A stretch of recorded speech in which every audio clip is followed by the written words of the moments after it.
Erev Tov, everyone. It is Wednesday night. It is 8 p.m. here on the east side of the United States, here in the diaspora. This is the Maimon Beit Knesset, therefore it must be the Torah study with Rabbi Aryel and Rabbi Ancel. Unfortunately, Rabbi Ancel has pneumonia.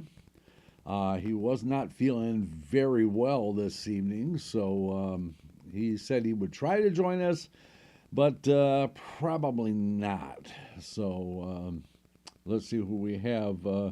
In the chat room, we have Simcha and Yehuda, who I owe an apology for, or two. I thought he was a lot younger than he actually is, and I apologize for thinking you were a child. So anyway, so far that's it. A few people watching in the background, and probably more to join us as we get into the study. Okay, hopefully Rabbi Ancel will actually be able to join us. But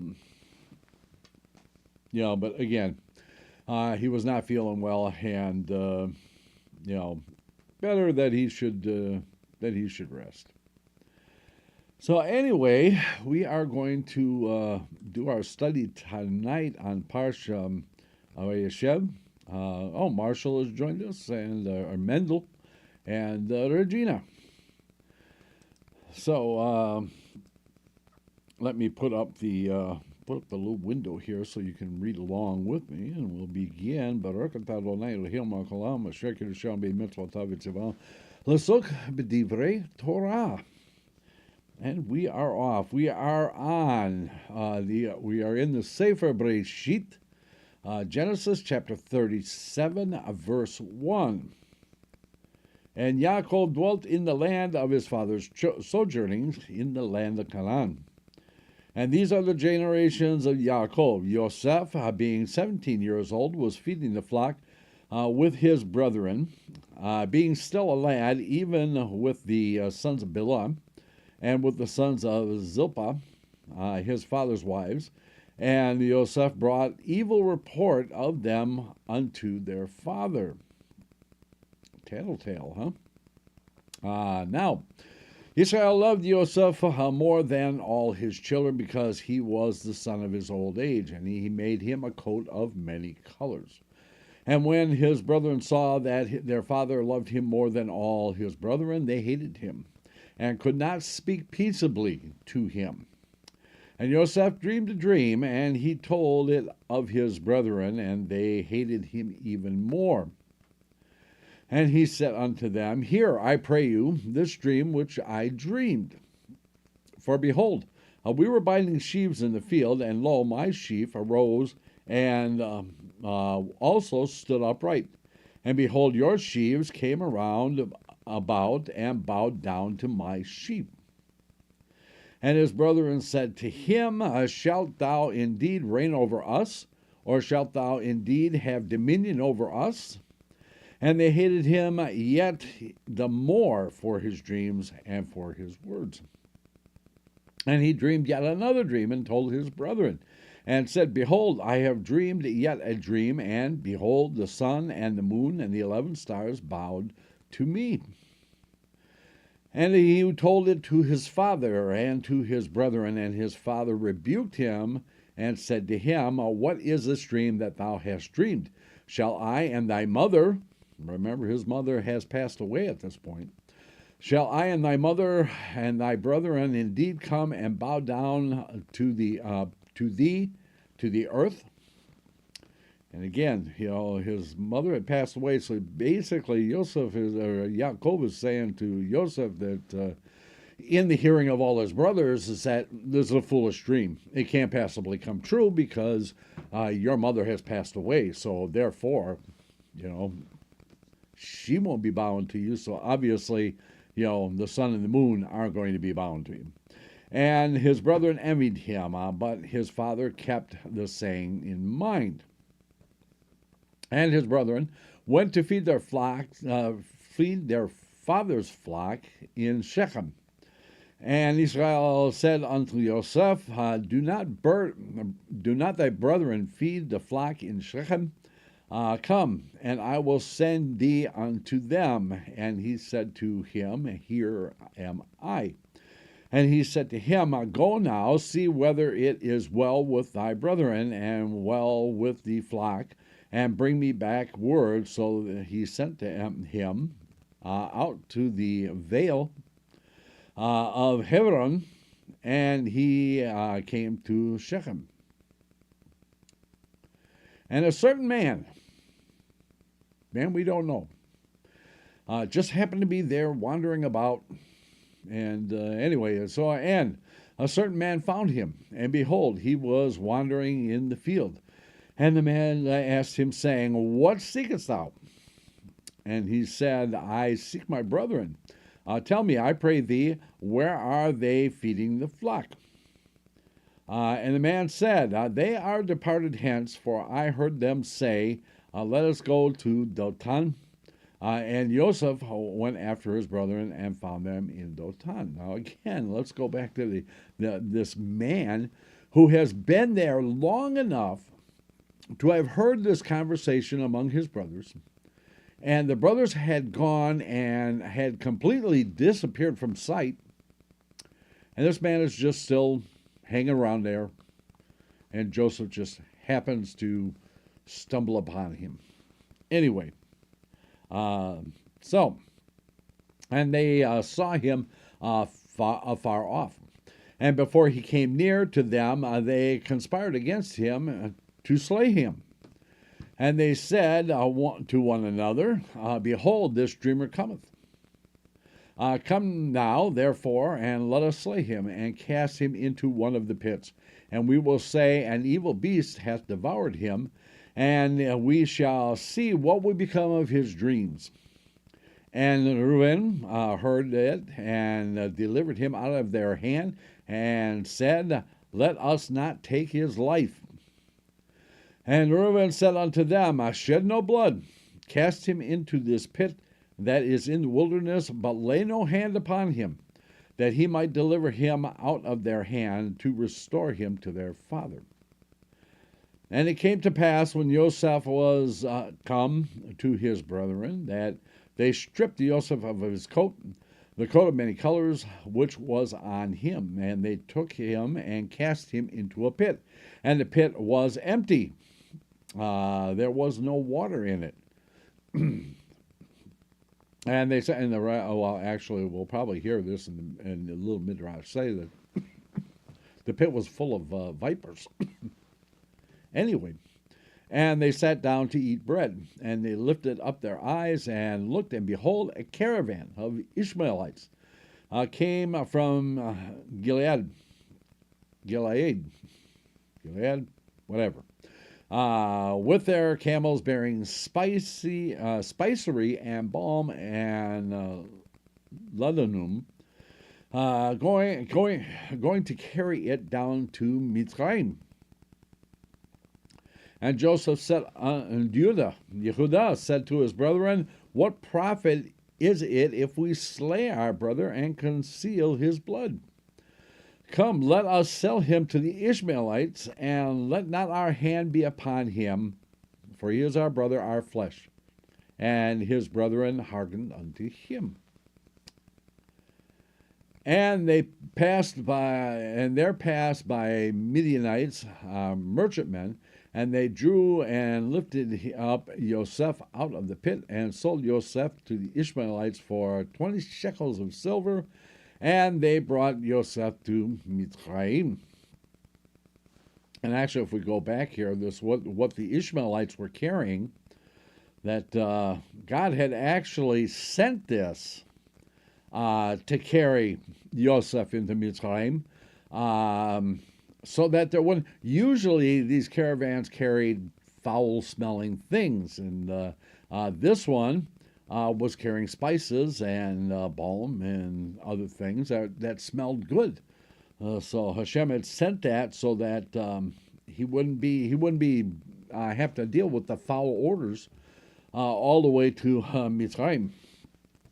So anyway, And Reuben returned unto the pit, and behold, Joseph was not in the pit, and he rent his clothes.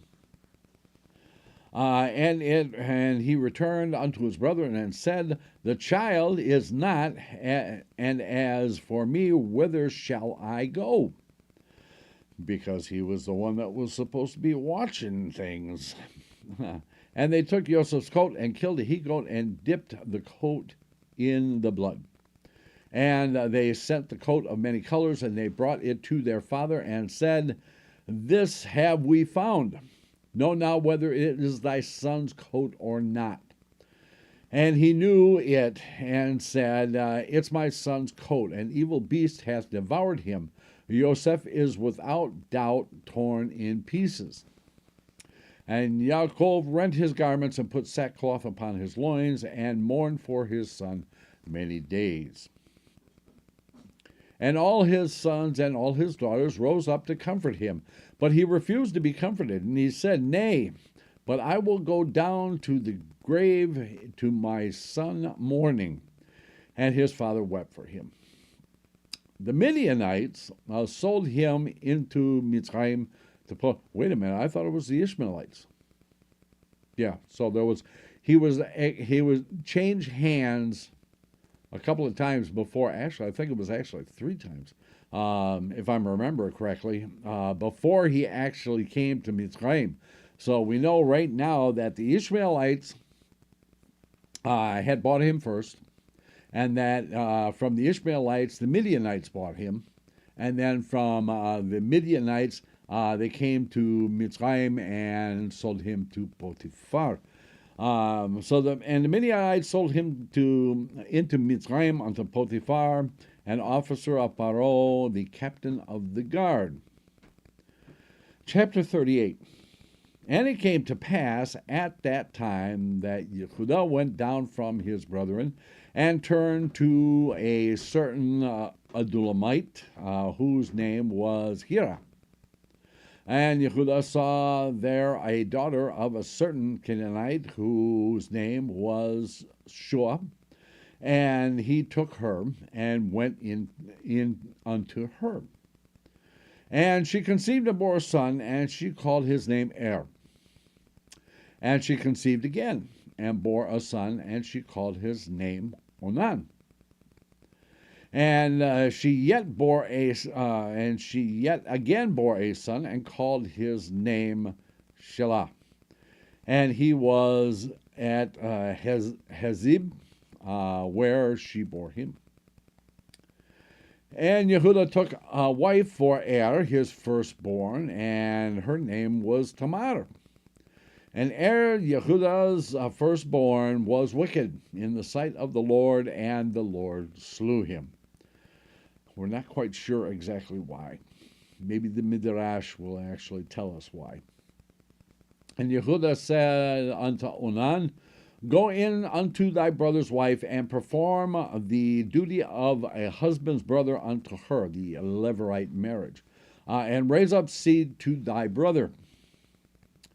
But Onan knew that the seed would not be his, and it came to pass when he went in unto her, his brother's wife, that he spilled it on the ground, lest he should give seed to his brother.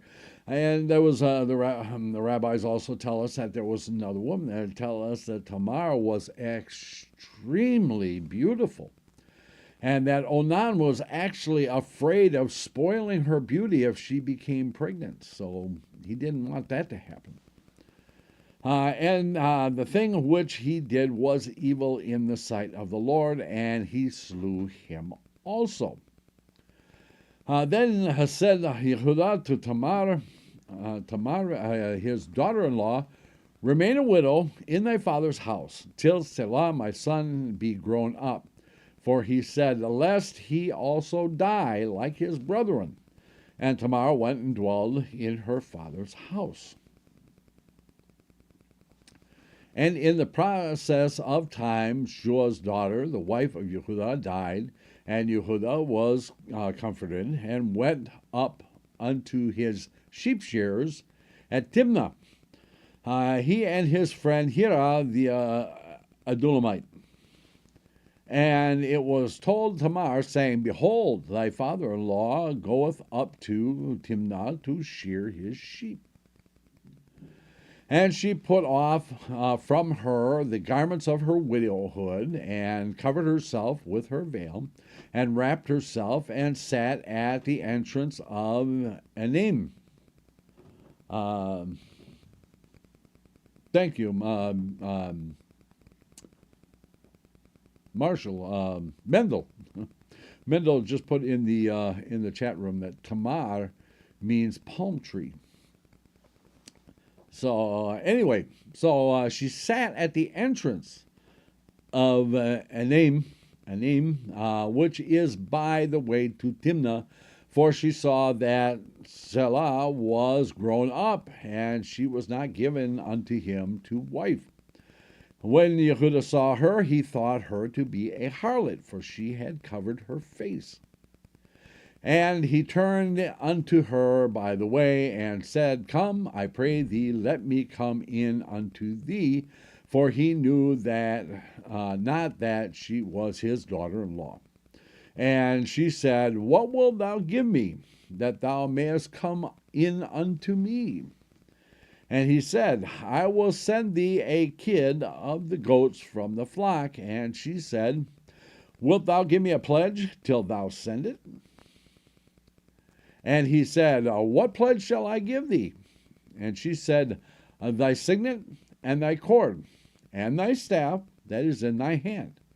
And he gave them to her, and came unto her, and she conceived by him. And she arose and went away, and put off her veil from her, and put on her garments of her widowhood. Then Yehudah sent the kid of the goats by the hand of his friend and the Adulamite, and received the pledge from the woman's hand. But he found her not. Imagine that. Then he asked the men of her place, saying, Where is the harlot that was at Enim by the wayside? And they said, There hath been no harlot here. And he returned to Yehudah and said, I have not found her. And also the men of the place said, There hath been no harlot here. And Yehudah said, Let her take it, lest we be put to shame. Behold, I sent a kid, and thou hast not found her. And it came to pass about 3 months after, that it was told Yehudah, saying, Tamar, thy daughter-in-law, hath played the harlot, and moreover, behold, she is with child by harlotry. And Yehudah said, Bring her forth, and let her be burnt. When she was brought forth, she sent to her father-in-law, saying, By the man whose these are, am I with child. And she said, Discern, I pray thee, those whose are these, the signet and the cord and the staff. And Yehudah acknowledged them and said that she is more righteous than I. For as much as I gave her not to Selah my son, and he knew her again no more.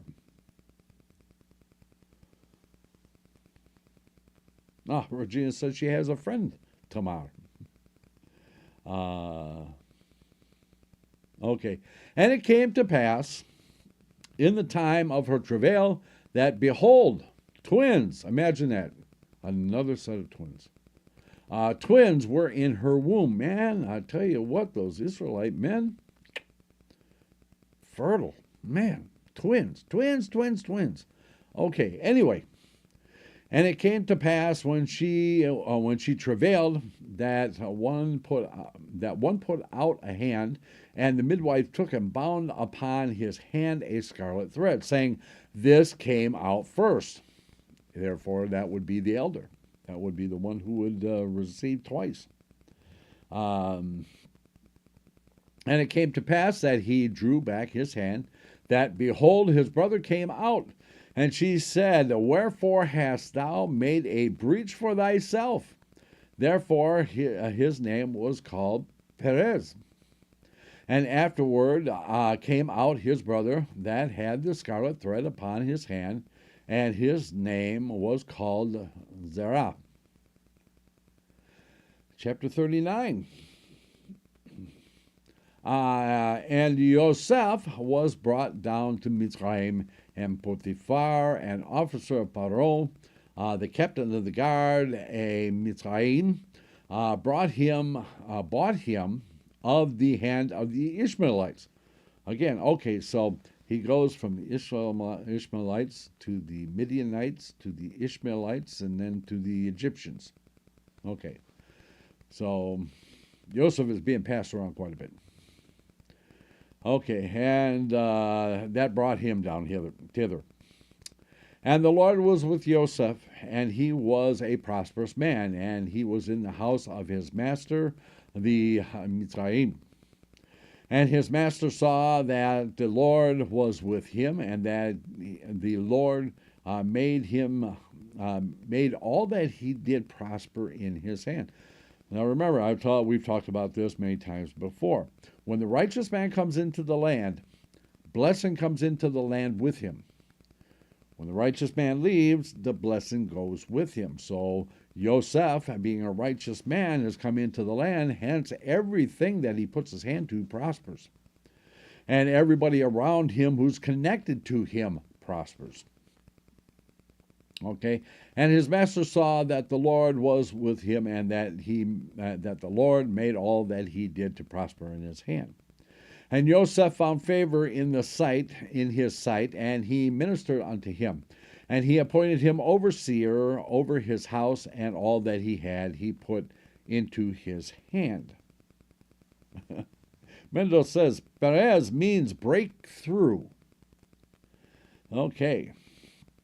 And it came to pass from the time that he appointed him overseer in his house and over all that he had, that the Lord blessed the Egyptians, Mitzrayim's house, for Joseph's sake. And the blessing of the Lord was upon all that he had in the house and in the field. And the Egyptians understood this. And we will see this all the way up until the Exodus, until just before the Exodus. That up until that point, Paro, Mitzrayim understood that they were prospering only because the 12 sons of Israel were in the land. Okay, so and he left all that he had in Joseph's hand, and having him he knew not aught save the bread which he did eat. And Joseph was of beautiful form and fair to look upon. And it came to pass after these things that his master's wife cast her eye upon Joseph, and she said, Lie with me. But he refused and said unto his master's wife, Behold, my master, having me, knoweth not what is in the house, and hath put all that he has into my hand. He is not greater than this house that I, neither hath he kept back anything from me but thee, because thou art his wife. How then can I do this great wickedness and sin against God? And it came to pass, as she spoke to Joseph day by day, that he hearkened not unto her to lie with her or to be with her. Basically just avoided her. Okay.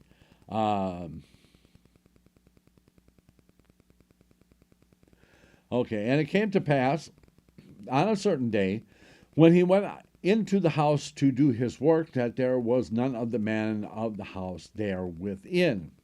The Midrash will actually go into why that was. Then that she caught him by his garment, saying, Lie with me, and he left his garment in her hand and fled and got him out.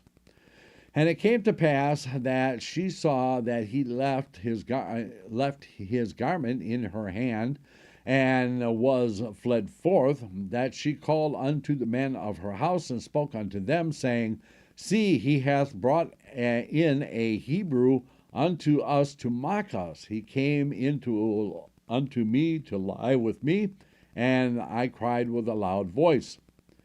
And it came to pass, when he heard that I lifted up my voice and cried, that he left his garment by me and fled and got him out. And she laid up his garment by her until his master came home. And she spoke unto him to these words, saying, The Hebrew servant whom thou hast brought unto us came in unto me to mock me. And it came to pass, as I lifted up my voice and cried, that he left his garment by me and fled out. And it came to pass, when his master heard the words of his wife, which she spoke unto him, saying, After this manner did thy servant to me, that his wrath was kindled.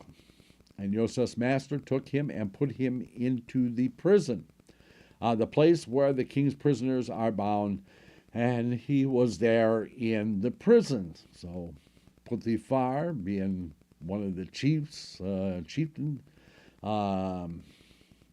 officers, had a prison in his home.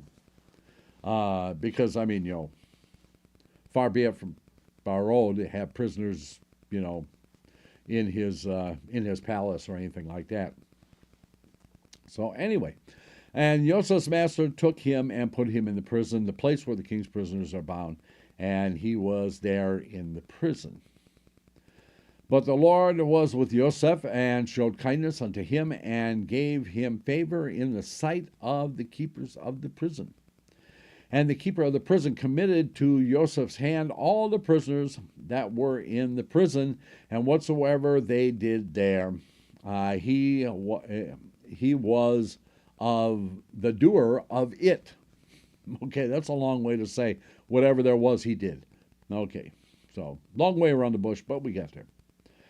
Okay, the keeper of the prison looked not to anything that was under his hand, because the Lord was with him, and that which he did, the Lord made it to prosper. So, chapter 40. And it came to pass after these things that the butler of the king, king of Mitzrayim, and the baker offended their lord, the king of Mitzrayim. And Pharaoh was wroth against the two officers, against the chief of the butlers, and against the chief of the bakers, or the cupbearer and the baker. And he put them in ward in the house of the captain of the guard, Potiphar, into the prison, the place where Joseph was bound. And the captain of the guard charged Joseph to be with them, and he ministered unto them, and they continued to season in ward. Continued a season in ward. And they dreamed a dream, both of them, each man his dream in one night, each man according to the interpretation of his dream, the butler and the baker of the king of Mitzrayim, who were bound in the prison. Okay, so here's the thing about that, is that, and I may be stepping on what the little midrash says, but I'm going to do it anyway. So each of them dreamed, and each of them understood. They didn't understand their own dream, but they understood the dream of the other person. So when Joseph interprets, the other one who didn't have the dream actually said, okay, he's right. That's actually what it is. Okay, and Joseph came in unto them in the morning and saw them, and behold, they were sad. And he asked Pharaoh's officers that were with him in the ward of his master's house, saying, Wherefore look ye so sad today? And they said unto him, We have dreamed a dream, and there is none that can interpret it. And Joseph said unto them, Do not interpretations belong to God? Tell it to me, I pray you. Now, dream interpretation is a special gift. Okay? regardless of what you see out there, regardless of the books that are out there and stuff, dream interpretation is a gift from God, and only a very few people actually have that capability. So,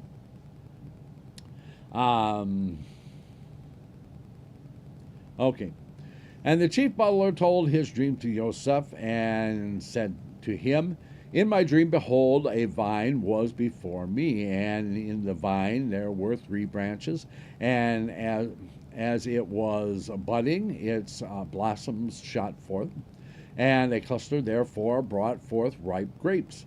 And Pharaoh's cup was in my hand, and I took the grapes and pressed them into Pharaoh's cup, and I gave the cup into Pharaoh's hand. And Joseph said unto him, this is the interpretation of it. The 3 branches are 3 days. Within yet 3 days shall Pharaoh lift up thy head and restore thee unto thine office, and thou shalt give Pharaoh's cup into his hand after the former manner when thou wast his butler. Chamberlain of the cups, that's it. Chamberlain of the cups. Okay, so the chamberlain of the butchers understood that when Yosef said this, that he said, okay, yeah, that's the correct interpretation. But have me in remembrance. This is where Yosef makes his big mistake. But have me in remembrance when it shall be well with thee, and show kindness, I pray thee, unto me, and make mention of me unto Pharaoh, and bring me out of this house. For indeed I was stolen out of my land, out of the land of the Hebrews, and here also have I done nothing that they should put me into the dungeon. When the chief baker saw that the interpretation was good, he said unto Yosef, I also saw in my dream, and behold, 3 baskets of white bread were on my head. And in the uppermost basket there were all manner of baked food for Pharaoh, and the birds did eat them out of the basket upon my head.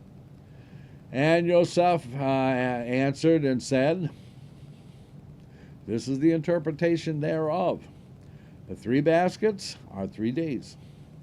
Within yet 3 days shall Pharaoh lift up thy head from off thee, and shall hang thee on a tree, and the birds shall eat thy flesh from off thee. Bummer deal, dude. I wish I hadn't asked. Okay, and it came to pass the 3rd day, which was Pharaoh's birthday, that he made a feast unto all his servants, and he lifted up the head of the chief butler, the chamberlain of the cups, and the head of the chief baker, the chamberlain of the bakers, among his servants. And he restored the chief butler back unto his butlership, and he gave the cup unto Pharaoh's hand. But he hanged the chief baker, as Joseph had interpreted them. Yet did not the butler remember Yosef, but forgot him. Okay, and that was intentional. Okay, as we can see, Mekates, the next Parshah, we're going to just jump into the first thing on here. The Mekates, and it came to pass at the end of 2 full years, that Pharaoh dreamed, and behold, he stood by a river. Okay, so what happened? Yosef put his faith in a human being when he asked the chamberlain of the cups to remember him before Pharaoh. And God made the chamberlain of the cups completely forget it. And he, basically to tell Yosef, you put your faith in man instead of me. Had you put your faith in me, you'd be out now. But because you did this, you're going to have to spend 2 more years in prison before I allow you to go. That's a very important lesson for Eretz Israel today. They need to learn this lesson in this Parsha this week, because they are bowing to a lot of pressure from a lot of people who do not have our best interests in mind. Okay, so I've had my say. I'll get off my soapbox now, and we will. What do we have? Oh, okay. Okay, so at this point, we are going to take our break.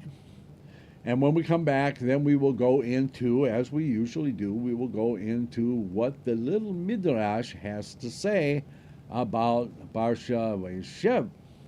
Okay, so please, everybody stay tuned. We will be back in 6. Let's all go to the lobby. Let's all go to the lobby. Let's all go to the lobby to get ourselves a treat. Delicious things to eat.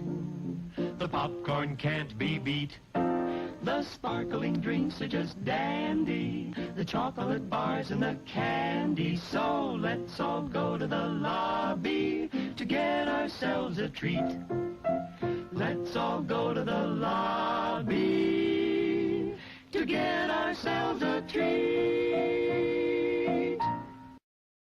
It's intermission time, folks, so hurry, hurry, hurry. Step right over to our refreshment center for the most extravagant array of refreshment goodies ever assembled under one roof. Enjoy breathtaking, mouth-watering goodies, everything from a snack to a delicious full meal. At our refreshment center, you'll find a large variety of goodies to satisfy your hunger, your thirst, or your sweet tooth. So hurry, hurry, hurry.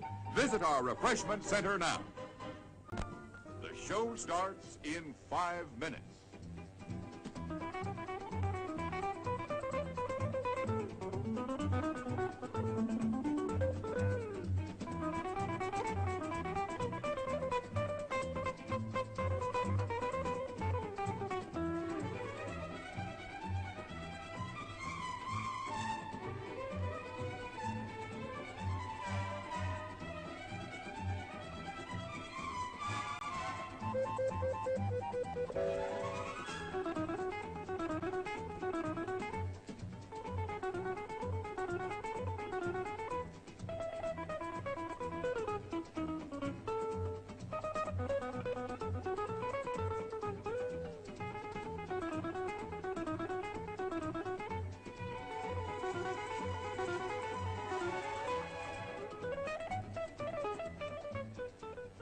The show starts in 4 minutes.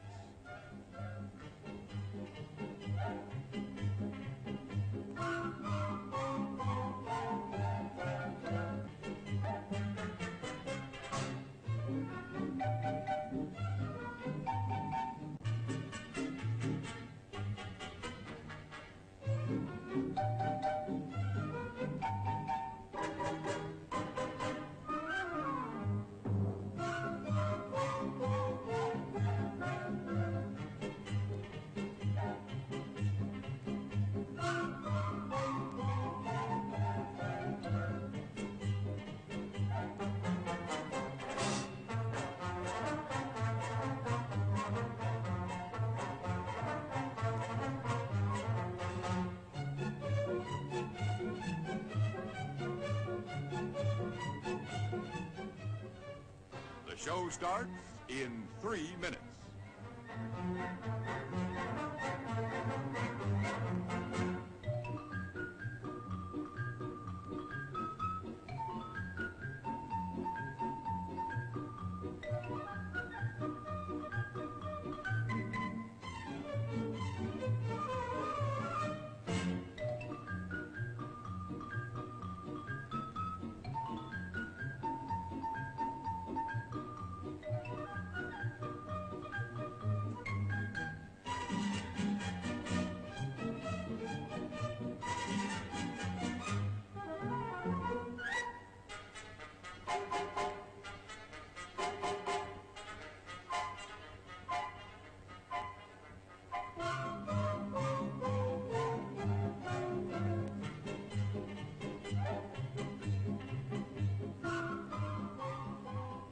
The show starts in 2 minutes.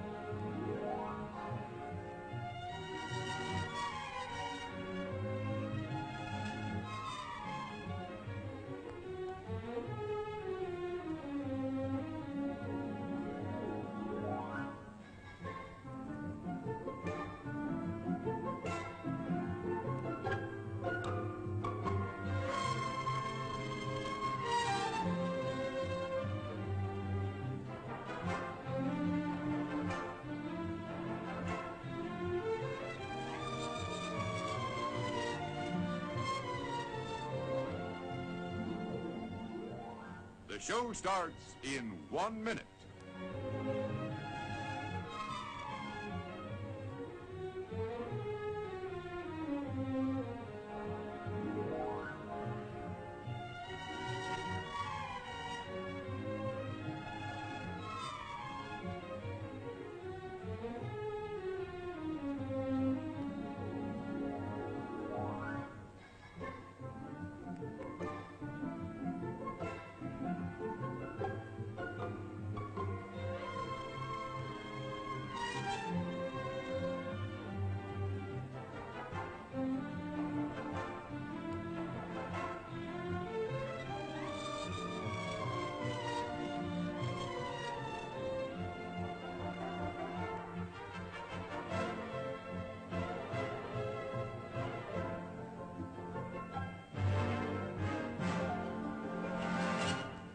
And now, on with the show. And we are back. Okay, so let's see what the little Midrash has to say about Parshah Vayeshev, shall we? Okay. So, now that we got the clowns out of the chat room there, Yaakov's 12 sons were all Tzaddikim, righteous men. But Yosef was the special one among them. He was such a holy tzaddik that it bothered him to see others do even the smallest wrong. Therefore, whenever Yosef would notice anything which he thought his brothers did wrong, he reported it straight to his father Yaakov. Yosef hoped that his father would reprove his brothers for their sin. But Yosef made two mistakes. First, he should have spoken to his brothers and directly explained to them what they had done wrong. Perhaps they would have listened to him. Second, Yosef often thought that the brothers sinned when they really had a reason for acting as they did. So Yosef's report to Yaakov disturbed and worried the brothers greatly. They thought that Yosef's lashon hara to their father was part of a plan to expel them from their father's house and establish himself in their place. Our father Yaakov must be so angry at us, they worried. He might send us away like Abraham did to Ishmael, and decided that only Yosef deserved to be next in line to become the father of the Jewish people, because he is a greater tzaddik than we are.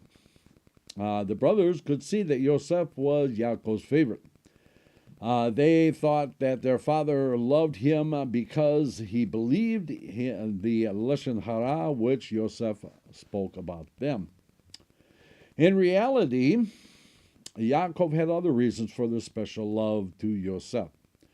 Yosef was the son of Rachel, the main wife for whom Yaakov served Laban for 7 years. He served him.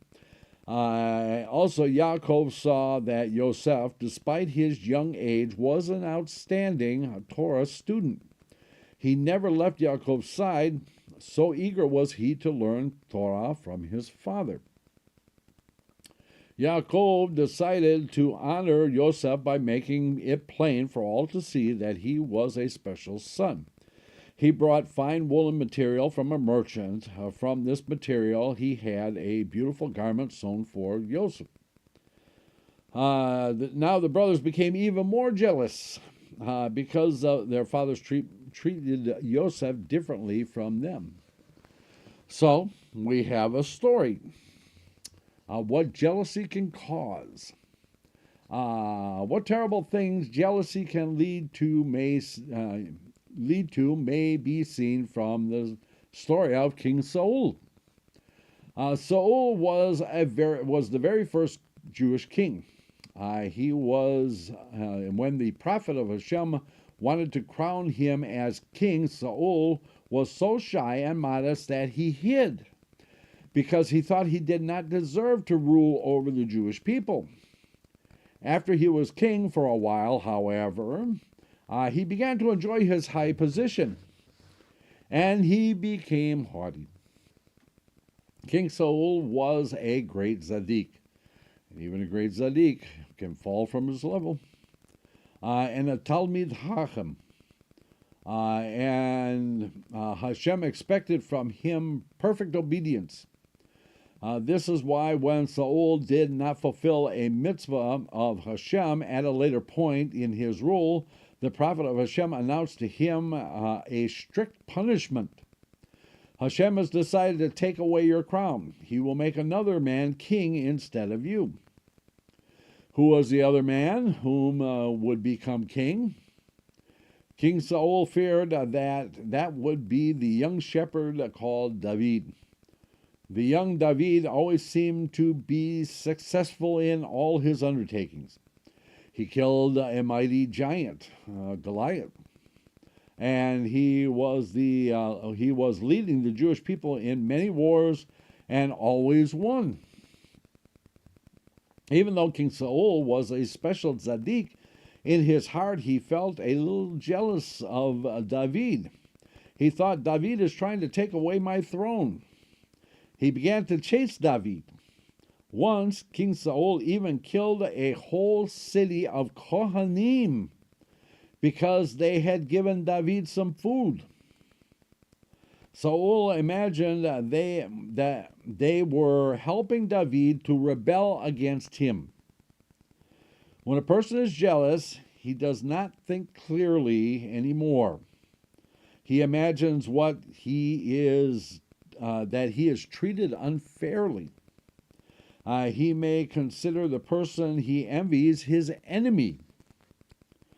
This also happened to Yosef's brothers. Because they were jealous of Yosef, they imagined that Yosef was a dangerous enemy who was trying to harm them.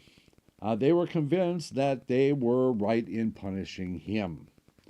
Because our Chachamim, our sages, realized how harmful jealousy is, one of them used to daven wisely, Hashem, guard me from becoming jealous of others, and let others not become jealous of me. In some Sidurim, these words are found at the end of the daily Shemoneh Esrei. Okay, so Yosef's first dream. Okay, this is when he's still with his brothers. One night, Yosef had a dream. The next morning, he was eager to relate it to his brothers.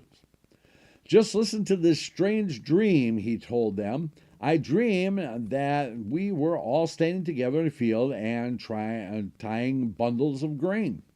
Suddenly, my bundle of grain rose up and remained standing. Your bundles all surrounded mine and bowed to it.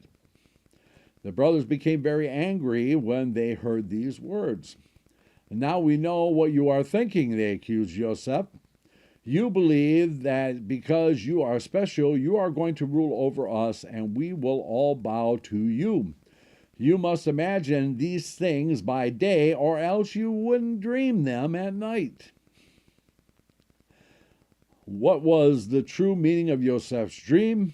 It was a prophecy of Hashem that one day the brothers would bow down to Yosef in Mitzrayim, where they would come to buy grain. Okay, so Yosef has a second dream, and he still hasn't learned his lesson yet. So, soon after, Yosef had another dream. First, he told it to his brothers, and then he repeated it to their father, Yaakov, in front of them. I was surrounded by the sun and the moon and 11 stars, Yosef explained. They all bowed to me. His father asked him, does your dream mean that I, the sun, your mother, the moon, and your 11 brothers, the stars, will bow to you? That dream is meaningless. It cannot come true because your mother Rachel does not live anymore. Yaakov saw that his brothers were jealous of Yosef because of his dream. To calm them down, he therefore acted as though he were angry at Yosef for telling a meaningless dream. But in the heart of Yaakov, he thought, this dream was sent by Hashem. Let me wait and see when it will come true. Yosef was convinced that his dream would come true. He told his brothers, I am supposed to rule over you. Our father Yaakov came to Lavan in order to marry my mother Rachel. I am Rachel's firstborn, and therefore I ought to be the ruler. And it is destined to be this way by Hashem, and there is no need for you to hate or resent me.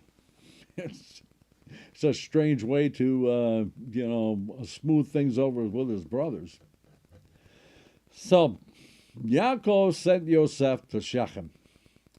Okay, so when Yosef was 17 years old, his father one day said to him, I am worried about your brothers. They are watching the sheep in the neighborhood of Shechem, the town that Shimon and Levi once destroyed. Perhaps the people there are planning to attack your brothers in revenge. Go find out if they are well. It was really dangerous for Yosef, a young boy, to travel to his brothers who hated him. Why then did Yaakov send Yosef all by himself to Shechem? In truth, this idea was put into Yaakov's heart by Hashem. Hashem wanted Yosef to be sold to Mitzrayim, so that eventually Yaakov and his family should travel there. This would be the beginning of the Egyptian exile, which Hashem had foretold to Abraham. So the brothers sell Yosef as a slave. Yosef arrived in Shechem, but he did not see his brothers. Where can they be, he thought. He wandered around hoping to find them when a man, in quotes, crossed his path. We'll soon see who this man really is. For whom are you looking? The man inquired. For my brothers, replied Yosef. Did you see them grazing their sheep anywhere? The man informed him, they have left Shechem. I heard them say, let's travel to Dothan. When Yosef heard this, he continued on to Dothan. Really, the man had been an angel, Gabriel. Hashem had sent him to direct Yosef to his brothers.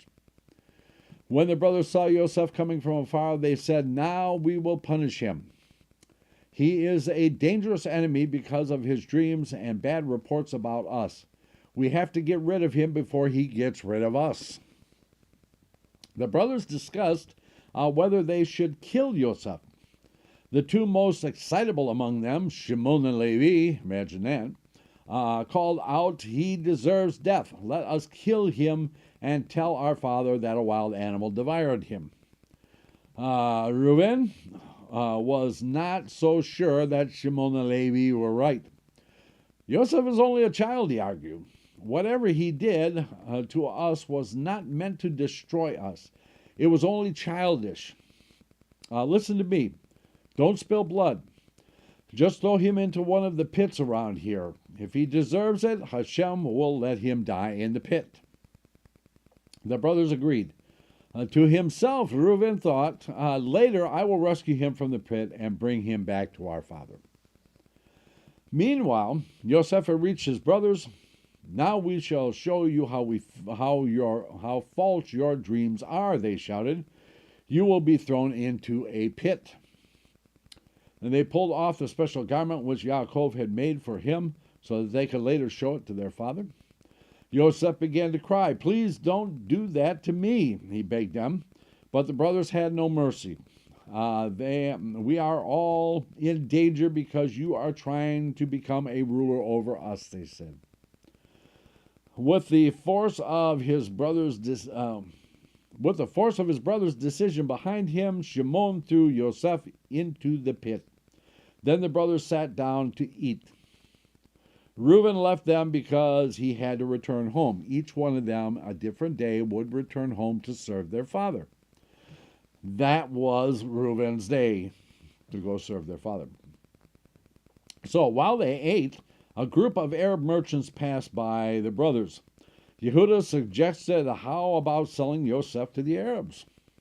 He thinks he will be king and rule over us. Instead, he will become a slave. The brothers agreed that this would be a fitting punishment. Yosef was sold to the Arabs. Their camels carried spices.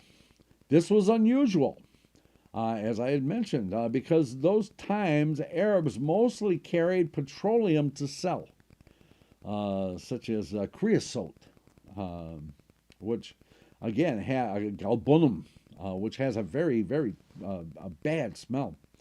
As many of you know, petroleum has an unpleasant smell. Hashem caused the Arabs to transport spices instead of petroleum so that the Tzaddik Yosef should enjoy the spices' pleasant aroma during his trip. The brothers received 20 silver pieces for selling Yosef. Now, when Reuben later returned, he saw that the pit was empty. Reuben ripped his garments in despair. You sold Yosef? The brothers told, or we sold Yosef, the brothers told him. What did you do? Reuben accused them. Now Father will ask us where he is, and he will send me from one end of the world to the other to search for him. Don't worry, his brothers assured Reuben. We'll tell Father that he was torn by wild animals, so that he will not send anyone to look for him. They dipped Yosef's garment in blood, the blood of a goat. When Yaakov saw Yosef's blood-stained garment, he began to cry. A wild animal tore my son, he exclaimed. He tore his garments in mourning. No one could comfort Yaakov. He was so sad about having lost his son that he refused to sit on a high seat. As we know, that's tradition, is that when there's a death in the family, that the family sits on low stools or even on the floor.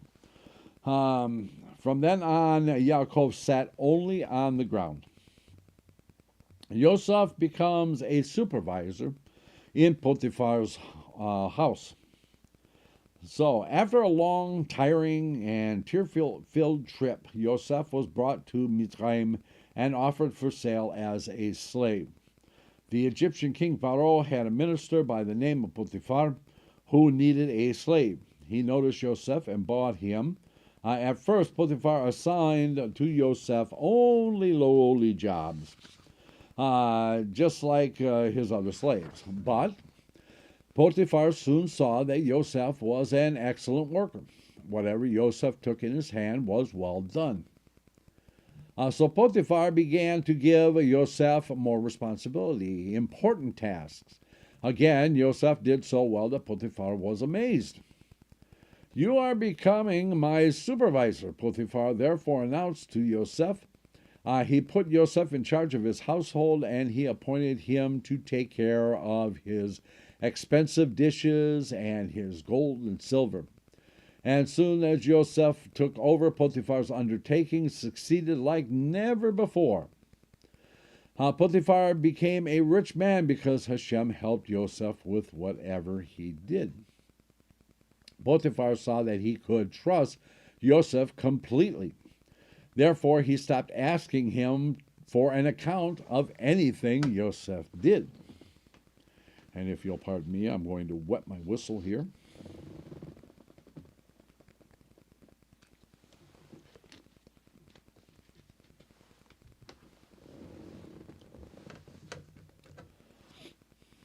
The Talmud tells us that it's impolite to drink in front of other people who don't have anything to drink.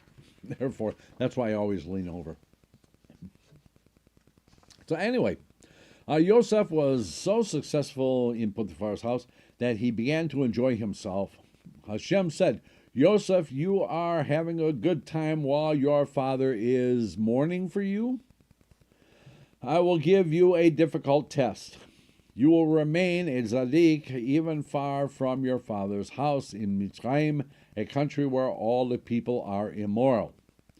Hashem sent Yosef a test. Zulacha,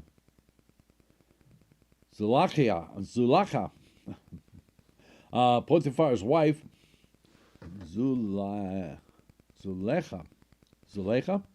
Potiphar's wife, decided that she liked the young, beautiful slave. If only she could make him like her, she would much rather have him for a husband than Potiphar. You flatter yourself, Yosef.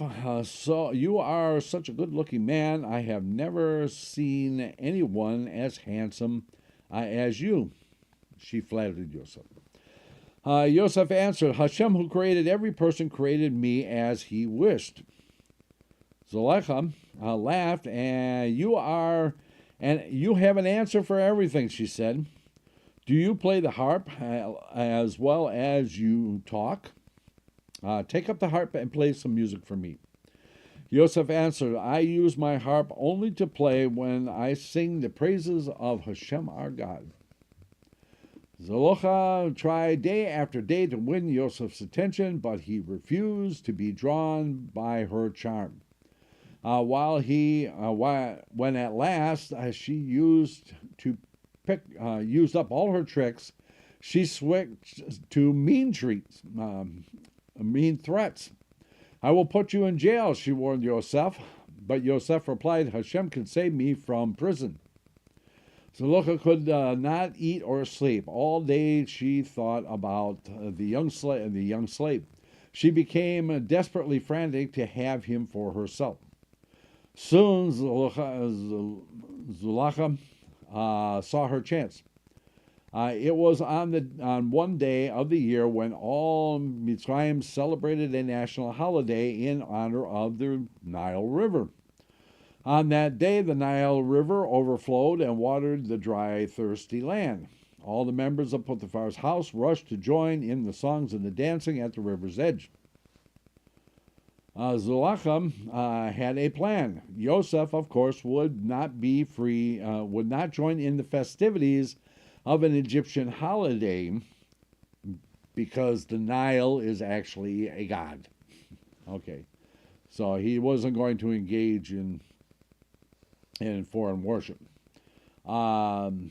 If she would stay in the house now, she would have him to herself. Zulacha apologized to her husband. Potiphar, she moaned, I don't feel well, I'm staying home.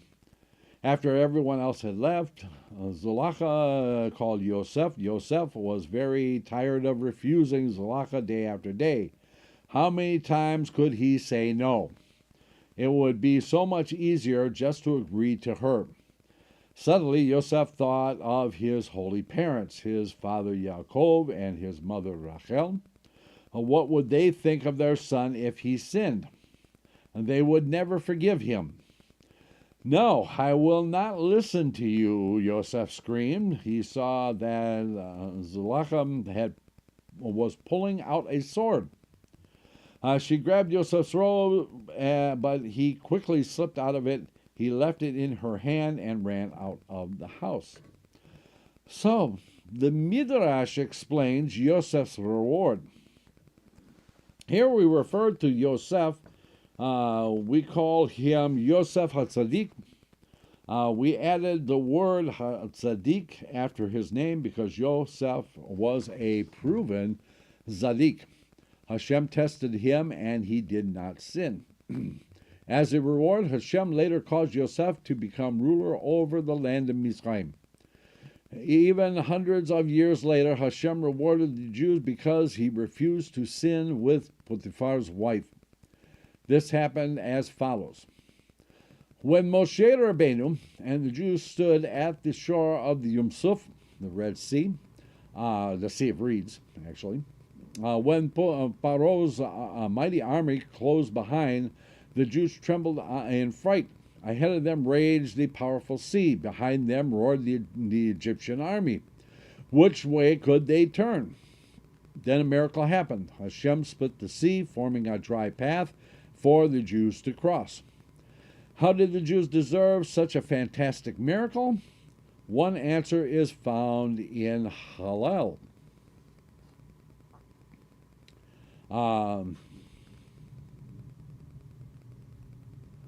The sea saw and ran away. What did the sea see? That it suddenly ran away and dried up before Bnei Yisrael. Our Hachamim explained the sea saw the Aron of Yosef Bnei Yisrael was carrying with them the aron containing the bones of Yosef, because Yosef, before his death, requested that the Jews bury him in Eretz Israel. When the sea became aware of Yosef's aron, or box, the sea ran away. It turned into dry land before the Jews. Hashem in this way rewarded Yosef, who had run away from Potiphar's wife. This is how Yosef, by passing the test and not sinning, helped the Jews even long after he lived.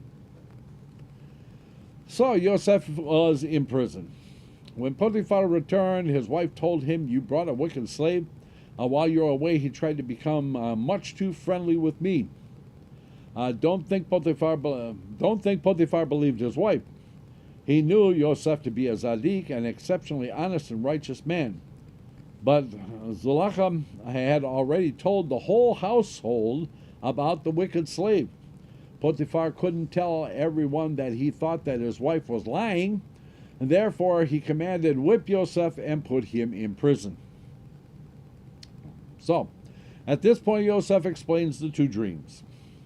So Hashem helped the Yosef in prison also. The officer in charge of the prisoners soon realized that he could trust Yosef completely. So he commanded, "Yosef shall not be guarded like the other prisoners. He is allowed to move around freely, and I am appointing him as a supervisor over the other prisoners." During the 10 years Yosef was in prison, we don't actually realize how long he actually was in prison. He was in prison for 10 years. That's this time. He retained his position as a supervisor. One day, two new prisoners were brought in. They were King Paro's chief butler and chief baker. The butler was being punished because a fly had been found in the cup of wine which the butler had poured for King Paro. The baker was being punished because a pebble had been found in one of the rolls served to the king. The butler and the baker remained in prison for a year. One morning, Yosef entered their cell and saw that both the baker and the butler looked sad and discouraged. "What is troubling you?" he inquired politely.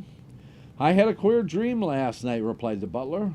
"I am bothered because no matter how much I think about it, I cannot figure out what it means." "The same thing happened to me," exclaimed the baker. "I too had a strange dream, and I wish I knew what it means." "Tell me your dreams," Yosef suggested. "Perhaps Hashem will allow me to find an explanation for them." The butler began, "In my dream, I saw 3 vine branches on which grapes ripened, and I was holding King Paro's cup in my hand and squeezing juice from these grapes into the cup. Then I handed the cup to Paro." "This seems to be a good dream," explained Yosef. "In 3 days, from now, Paro will call you back to his palace and again appoint you to be his butler." Then the baker related his dream. "I dreamed that I was carrying 3 baskets on my head. In the top basket was King Paro's bread. Birds flew down and picked the bread from the top of the basket." "This dream sounds bad to me," explained Yosef. "In 3 days, Paro will hang you on the gallows, and the birds will eat your flesh."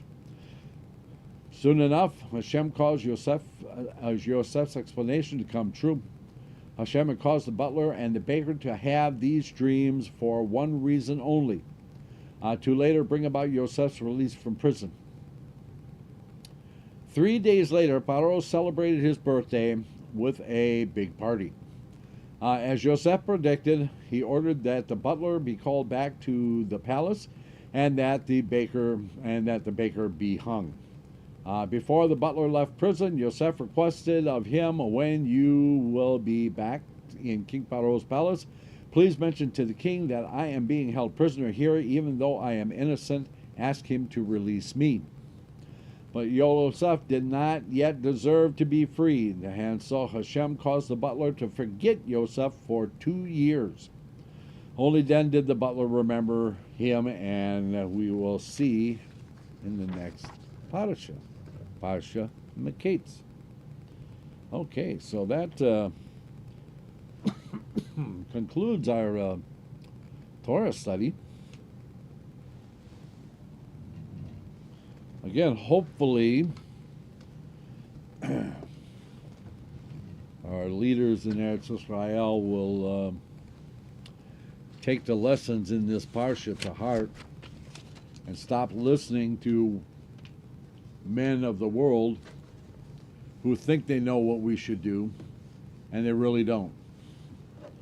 Let Hashem guide Eretz Israel in what they should be doing.